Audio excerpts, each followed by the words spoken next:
They told you kings were chosen by God, that their crowns came not from conquest, but from divine design. But what if I told you one royal bloodline rewrote that script with something darker?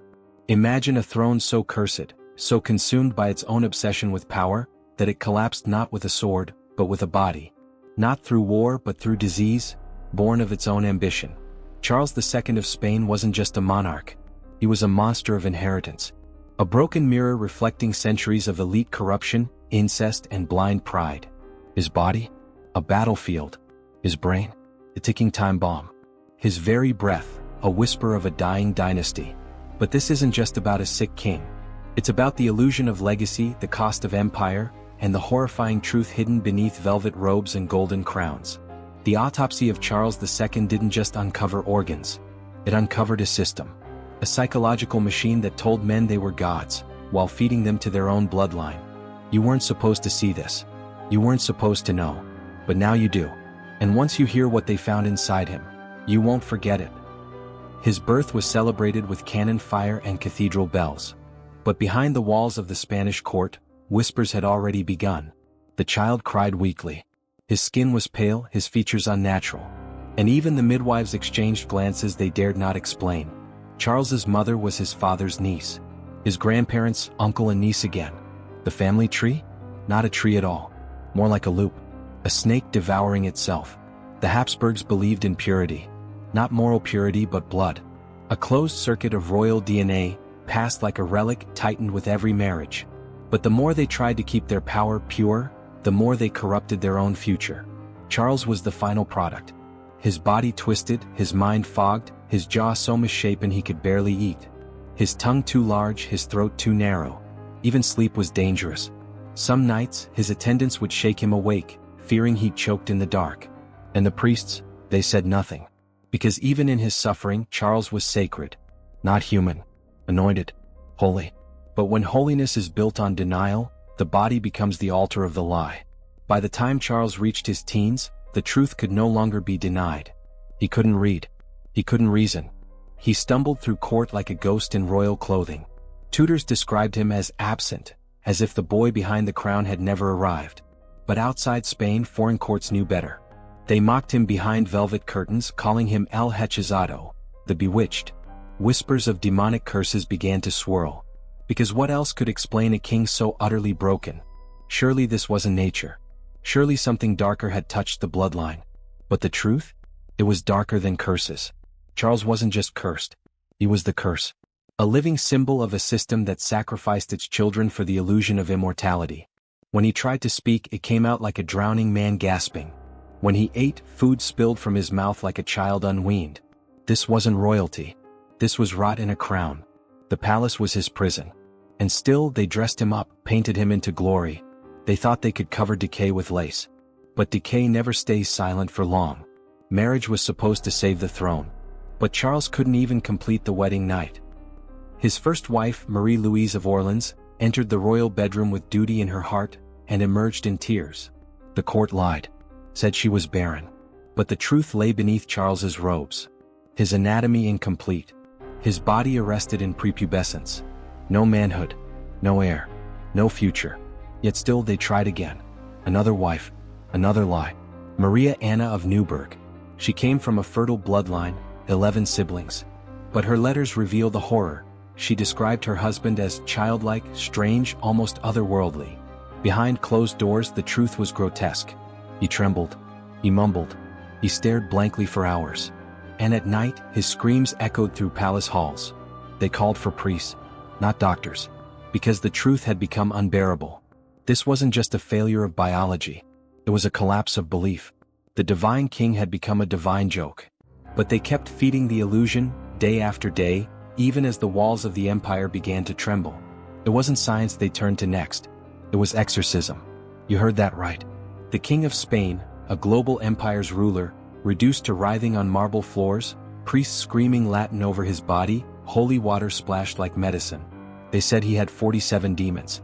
Each one blamed for a different deformity. His jaw, his mind, his impotence. All explained by spirits. But deep down they knew the truth. The demons weren't hiding in Charles. They were in the lineage, in the policies, in the chambers of power that bred weakness and called it holiness. And yet, Charles believed, because faith was all he had left. Faith and fear. The rituals exhausted him. He'd vomit, collapse, tremble for hours. But the priests called it progress. The more he suffered, the more they believed. This wasn't healing. It was spectacle. The empire's last hope had become a stage show, and all of Europe was watching, waiting. The vultures had gathered. But Charles still clung to the illusion, because even a crumbling king would rather be possessed than powerless. They thought death would silence the truth, that once the last breath left Charles II's twisted body, the shame could be buried with him. But death doesn't erase corruption, it exposes it. Especially when an autopsy peels back the skin of denial. November 1st, 1700. The Spanish court is cloaked in black. Whispers swirl through the marble halls, not of grief but of relief. The cursed king is gone. The last Habsburg has fallen. But behind sealed doors, the royal physicians gather. Their task? Examine the wreckage. Not to honor Charles, but to explain him. What they found should have remained hidden. And that's why it almost was. The autopsy report, written in the careful Latin of royal science, was so grotesque, so damning that it was locked away. But truth leaks through cracks. And what leaked would shock Europe. Charles's heart? The size of a walnut. Shriveled. Hardened. Dead long before the rest of him. Not a muscle of royalty, but a dry husk that should not have kept him alive. His lungs were filled with gangrene rotting from the inside out. The stench was described as otherworldly. Assistants vomited. Some fled the room. But worse was coming. His stomach was bloated with undigested food, fluids, bile. A body that hadn't truly digested anything in weeks. His intestines were black. Putrefied. Like a corpse weeks in the ground. This wasn't a man who had just died. This was a man whose body had been surrendering for years. And yet it was the final cut that revealed the deepest horror. They opened his skull. And inside was fluid. Far too much. The brain itself, misshapen, soft, partially dissolved. Modern doctors would call it hydrocephalus, a condition that floods the brain, crushing thought, choking memory, disrupting identity. But to the men in that room it was proof of something else. This was not simply sickness. This was a body shaped by centuries of incest, molded by arrogance and sustained by delusion. The brain of a king but not a mind. A vessel that had carried not a ruler but a warning. Dr. Geronimo de Fuente Pirola, the royal physician, closed the report with a single, chilling line. This body contained not a single sound organ. Not one. Every part of Charles II had failed. Because his bloodline had failed him first. The physicians had spoken.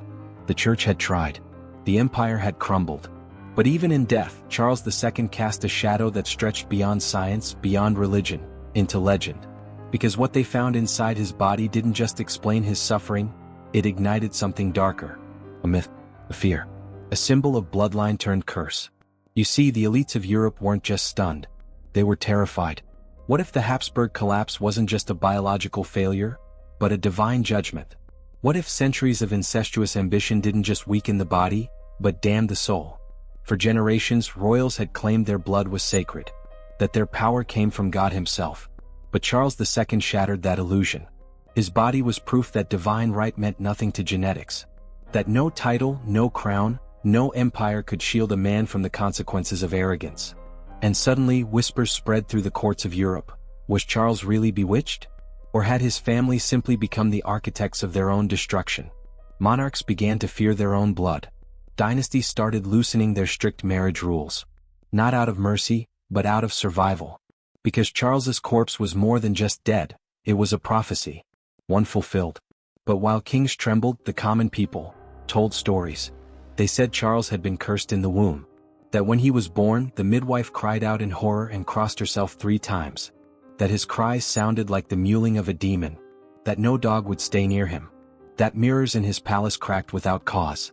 They said his breath smelled like something already buried. And then came the real fear, that his soul had never left the palace. To this day, there are tales in Madrid of a hunched shadow seen wandering the royal halls. Doors that open and close. Whispers with no source. A figure glimpsed in mirrors, mouth agape, eyes dull, dragging 1 foot behind him. But ghosts are not the scariest part of this story. The scariest part is that Charles was no monster. He was made. Constructed by centuries of control, designed by obsession, birthed by pride. And the elites never took responsibility. They just buried him. Changed the rules. Rewrote the story. But they never warned the world. They just moved on. So if you're still here, if you're still listening, comment, "I do not inherit the sickness of kings" below. Twice. Once for yourself, and once to break the chain. Because history doesn't just repeat. It incubates. And if you don't recognize the pattern, you become it. After Charles II's death, Europe watched in stunned silence. Not out of grief, but out of calculation. Monarchs scrambled to rewrite their bloodlines, clerics scrubbed records, physicians burned notes. The autopsy report? Suppressed. Its contents? Whispered only in locked chambers. But the truth had already slipped through, and science was listening. What they found inside Charles wasn't just horror, it was a blueprint. A map of hereditary collapse. His heart the size of a walnut. His lungs gangrenous and rotting. His brain drowned in fluid. Every organ told a story, but together they screamed the same thing. This was no isolated tragedy. This was engineered failure. And the Habsburgs weren't alone. The scientific community, still young, still fragile, realized something chilling. Royal families across Europe were playing the same genetic roulette. England, Austria, France, all believed in blood purity. All danced on the edge of their own biological demise. Behind closed doors, the world's first geneticists began to piece together the implications. Centuries before DNA could be seen, they understood the pattern. Inbreeding didn't just cause deformity. It amplified weakness, silenced potential, muted the very will to thrive. Charles II was not just a warning. He was a signal. But that signal was buried. Because the truth threatened the system. If the public believed that their kings, those divinely chosen, God-blessed rulers, were biologically broken, the myth of monarchy would collapse. So instead of publishing the findings, they twisted them. They said Charles was cursed, a spiritual anomaly, an unlucky mutation, anything but the logical result of centuries of incest. And so the cycle of elite manipulation continued. But outside the courts, a darker movement was growing. Fringe scientists, rogue philosophers, exiled priests. They weren't just studying Charles's body. They were studying power itself. What made a dynasty rise, and what rotted it from the inside. They came to one conclusion. When a system values control over truth, it eventually consumes itself. That's what Charles's life really showed. Not just genetic failure, but the dangers of secrecy. Of institutions that protect lies to preserve power. Because make no mistake, this isn't ancient history. Governments today still bury truths. Still manufacture myths. Still feed you false gods with smiling faces while hiding the broken machine underneath. Charles was just the beginning. You were never supposed to see what was inside him. But now that you have, ask yourself, what are they hiding in the bodies of today's kings? While physicians whispered and monarchs panicked, one institution remained disturbingly calm, the Vatican. For centuries, the Catholic Church had played kingmaker, crowning emperors and baptizing bloodlines. But behind its sacred veil, it also kept secrets, painful ones. The Church knew of Charles's degeneration long before his autopsy. Not just from court rumors, but from something far darker, its own archives. Locked beneath Rome in the Vatican secret archives, sat documents sealed by popes. Correspondences between royal confessors. Letters from exorcists. Reports from Inquisition agents sent to observe Charles. They recorded his seizures, his night terrors, his erratic screams during Massachusetts. And above all, they documented the Church's diagnosis. Not possession. Not madness. But consequence. The Church had seen this before, in other cursed monarchs, in remote monasteries where holy bloodlines festered in isolation. They knew what happened when pride tried to mimic divine creation. And yet, they did nothing. Because Charles wasn't just a victim, he was a symbol. Proof that earthly thrones were fallible, that power passed by man was not passed by God. If the public realized their king was made of rotting blood and inherited sin, who would still kneel? So the Vatican buried it. They forbade priests from speaking of Charles's exorcisms. Ordered that all medical notes referencing his fertility be destroyed. The autopsy report? A sin to possess. Theologians were instructed to reinterpret his suffering, not as judgment for inbreeding but a trial of saintly endurance. They turned his collapse into martyrdom. And yet, not everyone followed orders. A few renegade monks leaked fragments, drawings of Charles's disfigured skull, transcripts of the exorcisms, lists of banned books found in the Spanish palace. These fragments formed the backbone of a shadow network. A small group of scholars, physicians, and spiritual rebels who realized something terrifying. The ruling elite weren't just hiding Charles's condition. They were learning from it. Not to prevent it, to harness it. What if weakness could be engineered? What if the ruling class could control the genetic destiny of entire bloodlines, weakening the minds of heirs, ensuring pliable rulers, spiritual figureheads without the will to question the machine? This wasn't failure. It was a prototype, a template for power without resistance.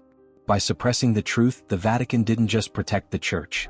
It preserved the illusion that the divine favored the throne, even if that throne was occupied by a man who drooled, mumbled, and died with the brain of a child. This was institutional manipulation at its most blasphemous. And yet it worked, for a while. But now we see. Charles II died. But the machinery that made him didn't. It evolved. What was once confined to crumbling castles and incestuous bloodlines became systemic, industrial, global. Because what the Habsburgs stumbled upon, the shaping of minds, bodies, and destinies through controlled breeding and generational grooming, was simply too powerful to die in a tomb. It didn't end with Charles. It began with him. Look around today. You think we've escaped it? The palaces are taller now, digital, invisible. But the game is the same. Control the lineage, shape the heirs, collapse the strong, and engineer obedience. Back then it was bloodlines. Today it's algorithms, education systems, media, medicine. Different tools, same purpose. Mold the future to serve the past. Charles was designed by Dynasty to fail, and in that failure he held the entire world hostage. His infertility didn't just end a line. It triggered wars, redrew maps, and handed power to whoever could seize the vacuum. That chaos wasn't an accident. It was profitable. Who benefits when kings fall? Who profits when institutions break? Who thrives in the smoke? There's always someone behind the curtain. And they learned something from Charles, that if you can hollow a man from the inside, make his body weak, his mind dull, his spirit fearful, you don't need assassins. You don't need wars. You don't even need a throne. You just need time. Because power, real power, is patient. It doesn't scream. It whispers. It builds empires not of armies but of systems. Genetics, education, fear. And if you breed enough generations to believe they're broken, they'll never rise. This is why you were never taught about Charles II in school. Not like this. Because he is proof that families, nations, can be engineered into silence. But now you've seen it. The decay under the crown. The rot behind the robe. The empire that feeds on flesh and leaves behind symbols and suits of power. Charles didn't just die from his bloodline. He was sculpted by it. Every deformity, every failed word, every shriveled organ was a warning. And now you carry it. This knowledge doesn't fade. It marks you. Because now, you know how they work. So tell me, what else have they hidden in plain sight? Because this was just one corpse. And the archives are full of them. If this story shook something awake inside you, don't scroll away. Drop a comment. Share this with a man who's ready to remember. And subscribe if you want to keep pulling the veil back. The past was never innocent. And neither is the world you were born into.